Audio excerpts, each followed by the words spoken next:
Welcome to the Lost Sci-Fi Story channel. If you're ready, let's begin today's story. The expedition ship broke through the cloud layer at an angle that Sierra Voss would later describe in her field journal as aggressively dramatic, though at the time she said nothing because her face was pressed against the observation glass, and her breath was fogging the view, and she was too busy being 14 and overwhelmed to form complete sentences. Below them, Varathmeen unfolded like something that had never heard of moderation. Forest in every direction. Forest to the horizon. Forest so dense and unbroken it looked less like a planet's surface, and more like the planet had simply decided that trees were the correct answer to every question, and had been implementing that decision for several million years without interruption. "It's green," said Davin from the seat behind her in the tone of someone making a professional assessment. "Forests tend to be," Sierra said. "I'm noting it, for my impressions log." "Your impressions log has 2 entries, and they're both about the food synthesizer on the transit vessel." Davin said nothing, which meant she was right, which she usually was, which was one of the many things about her that her brothers found exhausting. Kor was asleep in the third seat with his neural feed running something that occasionally made him laugh at nothing, which Eloin Tash, the expedition coordinator, had stopped commenting on after the first hour because he was a practical man who chose his battles with the precision of someone who had been choosing them for 30 years, and had developed an excellent sense of which ones were worth the energy. Eloin was compact, perpetually caffeinated, and possessed of the particular enthusiasm of a person who genuinely loved their work in a field that routinely required explaining that enthusiasm to people who did not share it. He had prepared 17 briefing documents for this expedition. He had printed all 17. He had laminated 14 of them. When Sierra had asked why, during their pre-departure meeting, he had looked at her with the expression of a man who had found, unexpectedly, someone worth laminating things for, and explained that the planet's humidity would otherwise destroy the paper within 6 hours of arrival. Sierra had nodded and added a note to her own journal. Davin had used one of the unlaminated copies to fan himself at the departure port. The base camp occupied a clearing near the forest's northern edge that Eloin had selected with the care of someone who understood that the difference between a good campsite and a bad one was often the difference between a successful expedition and a very interesting report filed posthumously. There was atmospheric regulation, specimen storage, 2 research terminals, a portable medbay that Eloin called their insurance policy in the voice of a man who had needed insurance before, and a coffee synthesizer that he referred to simply as essential in the way that other people referred to oxygen. The forest received them with heat and noise, and the smell of something organic and complicated that Sierra's atmospheric sensor immediately flagged as worth investigating, and that Davin immediately flagged as unpleasant. The insect analogs found them within the first 20 minutes, which was faster than Eloin had projected, and which he noted in his own log with the mild professional irritation of someone whose models were being corrected by reality in real time. Davin had not applied his repellent correctly. By evening, he looked like a slightly different version of himself, a version that had been inflated to roughly 108% of original specifications. He stood at the edge of camp, examining his reflection in the darkened screen of a research terminal with the expression of someone experiencing a profound philosophical crisis. Sierra looked at him. She looked back at her journal. She wrote 3 sentences about the canopy structure. The veth marks along her collarbone, the faint geometric lines that Sarathi carried like a second language written on the body, stayed a perfectly even shade of bronze. She was not going to say anything. She had decided this. Being right quietly, she had concluded, was a kind of dignity. She was wrong about this in ways she couldn't have known yet, standing at the edge of everything the next few years would make of her, writing careful notes in the last hours of the person she still was. The third morning on Varathmeen began with Eloin discovering that something had reorganized his specimen jars overnight. Not stolen them, not destroyed them, not scattered them in the manner of an animal interested in the contents. Reorganized them, by size, ascending, with the lids all facing the same direction. He stood in front of his equipment crate for a long moment drinking his coffee, and then wrote in his expedition log. Local fauna displaying either impressive fine motor capability or sophisticated aesthetic preferences. Will monitor. Then he added, after a pause, both possibilities are concerning in different ways. Sira had been awake since before dawn. This was not unusual for her.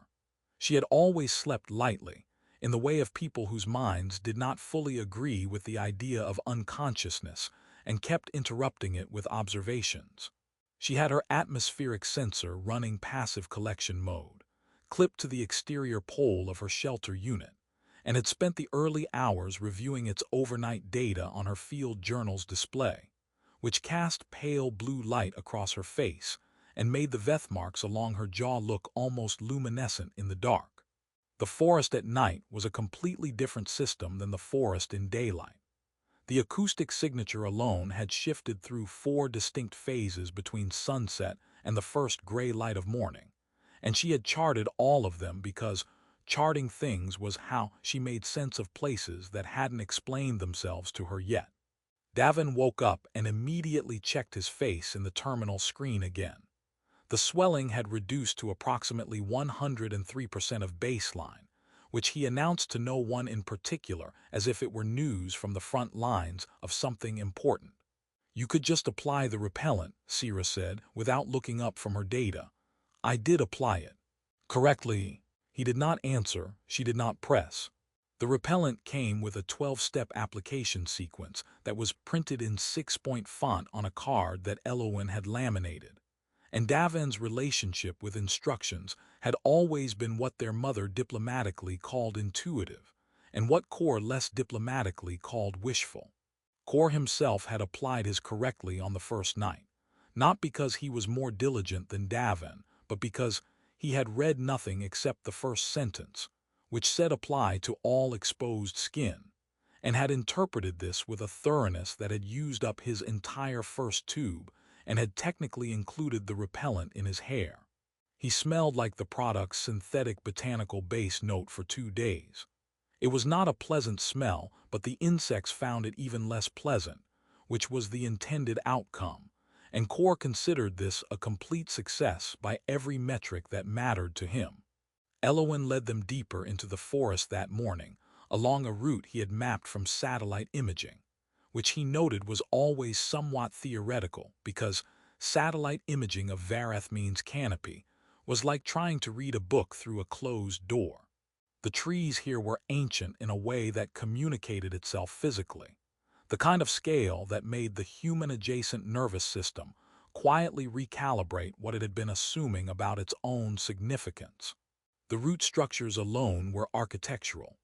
Sira stopped twice to photograph them, and once to press her palm flat against the bark of one and just stand there, which Davin noticed and said nothing about because there were moments when even he understood that mockery had a wrong time.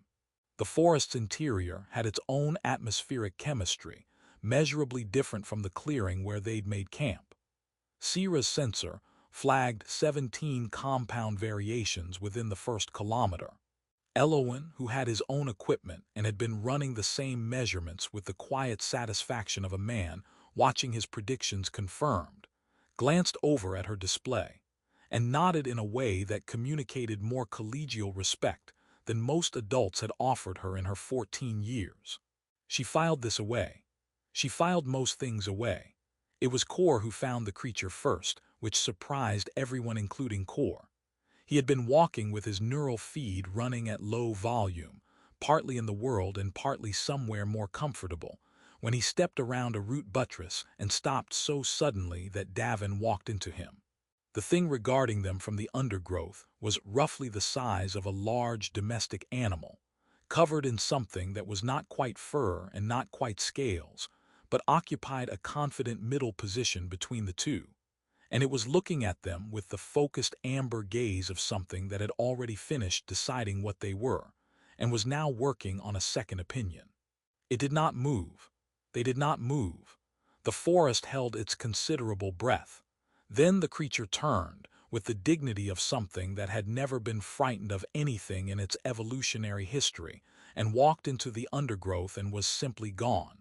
Elowin exhaled. He wrote something in his log. He looked at the three of them over the top of his recorder and said, in the tone of a man measuring his words carefully against what he actually wanted to say, that what they had just observed was technically a juvenile specimen. Davin said that was the small one. Relatively, said Elowin. Nobody talked for a while after that. It was Davin's idea, which surprised no one who knew Davin, and it started, as his ideas often did, with a complaint dressed up as an observation. They were 4 days into the expedition, and he had spent the evening sitting across the camp from Sira and Elowin, watching them work through the day's specimen data on the research terminal, with the synchronized focus of two people who had genuinely forgotten that dinner existed. And something about the sight of it had irritated him in the particular way that only younger siblings can irritate older ones, by being competent at something in public. She's going to present a full ecological report to Mother when we get back, Davin said. Core looked up from his neural feed. Probably. With charts. Almost certainly with charts. Laminated charts, Davin said. He picked up a stick and put it down again. Elowin will help her laminate them. Core considered this. He was not a cruel person by nature, which is different from saying he was a kind one. He existed in the comfortable middle ground of someone who had never been required to examine his own instincts very carefully, because life had not yet presented him with a situation that demanded it. He looked at Sira across the camp, her white hair moving slightly in air that wasn't moving, the blue light of the terminal casting her veth marks in sharp relief, as she annotated something with the small, precise handwriting that had always made him feel vaguely accused of imprecision by proximity. It's 1 more day before the midpoint resupply drop, he said. Elowin's going to be occupied with inventory for most of the morning. Davin said nothing. He was waiting. The eastern trail she's been wanting to survey, Core said. She asked Elowin about it this morning. He said not yet, because he hadn't finished the predator activity mapping for that sector. She'd follow a trail if someone told her it was cleared.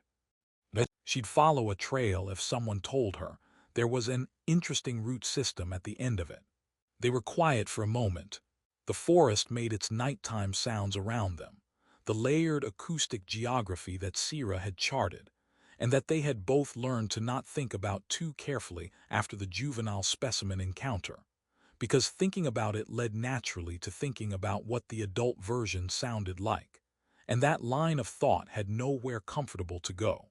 The plan, as they developed it sitting outside camp while Elowin ran his evening diagnostics and Sira wrote in her field journal, was not elaborate. That was its main defense. Simple things are harder to feel guilty about while you're doing them because they don't give you enough steps to reconsider. They would tell her in the morning that Elowin had cleared the eastern trail while she was sleeping. They would walk her to the trailhead. They would tell her they were going back for their own equipment. They would not go back. She would follow the trail, get turned around, get frightened, find her way back to camp in a few hours embarrassed and shaken, and slightly less likely to make the rest of the expedition feel like an academic conference. It was, Davin told himself, the kind of thing older brothers did. Character building. She would tell the story at family gatherings eventually, and it would be funny. Core agreed with the ease of someone who had not fully committed to imagining the middle part, only the end where it was funny. They slept. The forest continued its business around them, indifferent to the planning happening inside the atmospheric bubble of the camp perimeter, the same way it was indifferent to almost everything that didn't have deep roots or sharp instincts or several million years of practice at surviving it. Sira's sensor ran its passive overnight collection. The specimen jars remained unmoved, which Elowin noted with something between relief and mild professional disappointment. The apex predator, the adult one, moved through the eastern sector at some point before dawn, leaving impressions in the undergrowth that no one would think to check until much later, by which point checking them would be one of many things that had stopped mattering against the larger weight of what the morning had already done. Sierra woke early, as she always did, and saw that it was going to be a clear day, and wrote that in her journal because she wrote everything down, and had absolutely no way of knowing it would be the last ordinary sentence she would record for years. The diplomatic function was held on Karath Station, which orbited a planet nobody particularly wanted to visit, but everybody agreed was a convenient midpoint, the kind of compromise location that gets chosen when the alternative is admitting that no one trusts anyone else enough to meet on their home ground. The station was decorated for the occasion in the colors of the Coalition's Seventh Accord, which were gold and a specific shade of blue that had been argued over in 3 committee sessions, and which the station's interior designer had privately described as the color of a headache. There were delegates from 11 species, a buffet table that was trying very hard to accommodate dietary requirements that were mutually exclusive in several directions, and a string ensemble playing music that had been mathematically composed to be inoffensive to every species present, which meant it was interesting to none of them. Davin Voss stood near the buffet, which was where he had been standing for 40 minutes, partly because the food was good and partly because standing near food gave a person something to do with their hands and their eyes at a function where they were not entirely certain why they'd been invited. He saw her before she saw him. That was the first thing. Every version of this reunion he had constructed in his head over the years, in the dark hours when the guilt came looking for him the way it always eventually did, he had been the one who was seen first.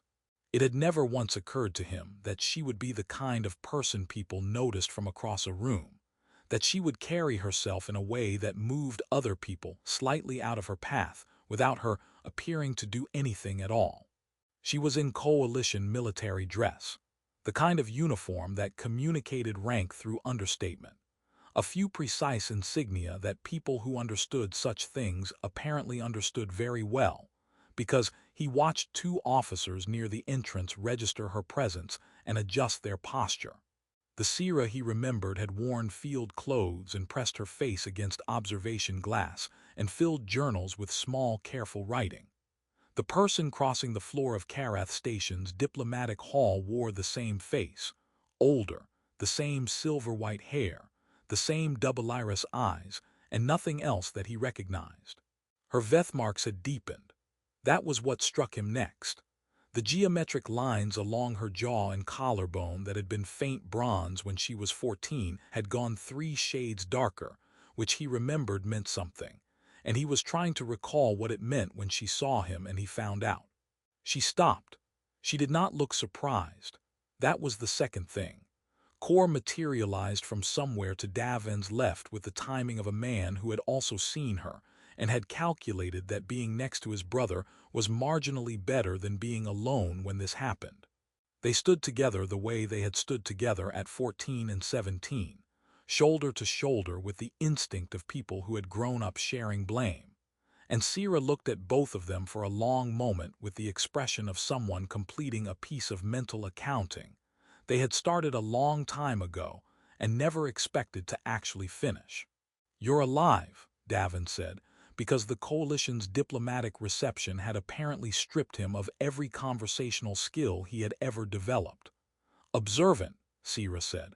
"The military valued that in you, I assume. You're a soldier." "That's also correct. You've lost none of your gifts."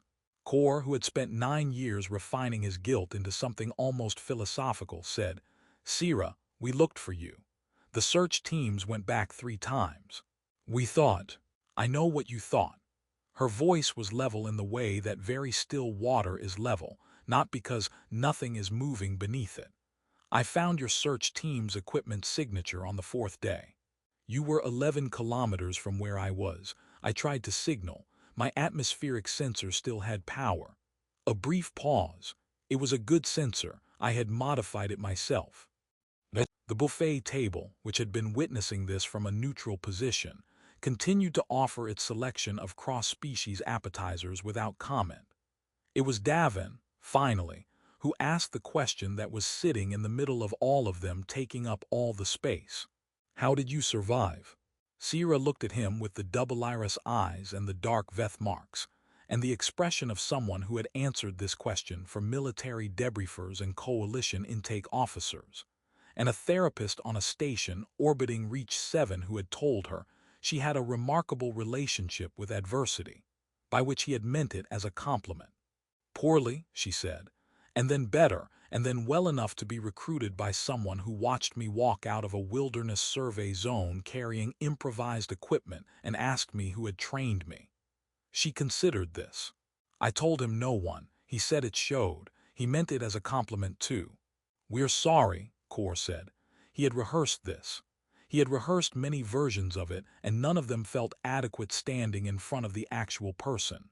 There isn't a version of what we did that becomes acceptable.